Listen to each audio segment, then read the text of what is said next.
One of my biggest mistakes of late is failing to see A Different Man in theaters. It's playing now on Max, so don't make the same mistake I did and go watch it now. A Different Man is about Edward, played by Adam Pearson, who is a struggling actor with neurofibromatosis, which results in a severe facial disfigurement. He has trouble landing gigs, he has a crush on his neighbor Ingrid, who does not reciprocate his advances. He feels held back in life due to the way he looks, so he undergoes an experimental procedure and ends up looking like Sebastian Stan. If only we were all so lucky. And at first, his life seems pretty great. He gets cast in a play that was written by Ingrid. He and Ingrid even start a romantic relationship, so it's very much clear that the movie is showing that, when you are conventionally attractive, you can kind of get further along in life. And it's at this point that the movie goes from great to amazing, in my view. Adam Pearson then comes back as a completely different character named Oswald, who has the same condition as Edward. The main difference is his life seems majestic. He's outgoing. He has a lot of friends. Even Ingrid takes an interest in him, even though he looks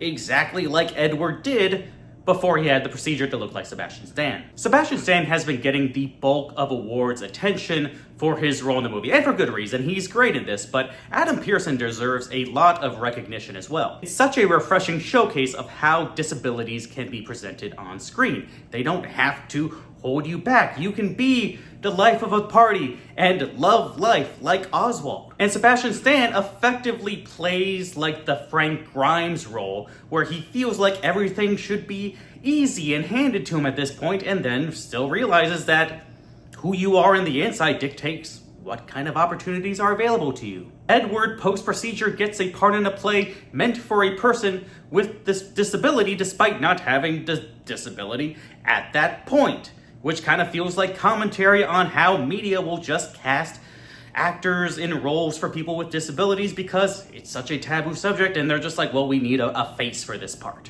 Ingrid does sleep with Edward post-procedure because he looks like Sebastian Stan, but she ends up forming the loving relationship with Oswald because of his personality, because of who he is. It shows that Edward was only ever held back by the belief that he should be held back. He's not talented or good enough to get these acting parts. He's not attractive enough to be with Ingrid, when none of that was true. This whole other life was available to him, and he just didn't take the opportunity. It sounds like such an obvious message, but it's so entertaining to watch Edward slowly unravel as he winds up in this Kafkaesque nightmare where he's literally confronted with a visage of his former self, almost like taunting him, of like, why did you do this thing when you just needed to have more confidence in yourself? It challenges not only Edward's self-perception, but our perception as the audience. How many viewers were willing to go along with the narrative that, oh yeah, this just must be the life for people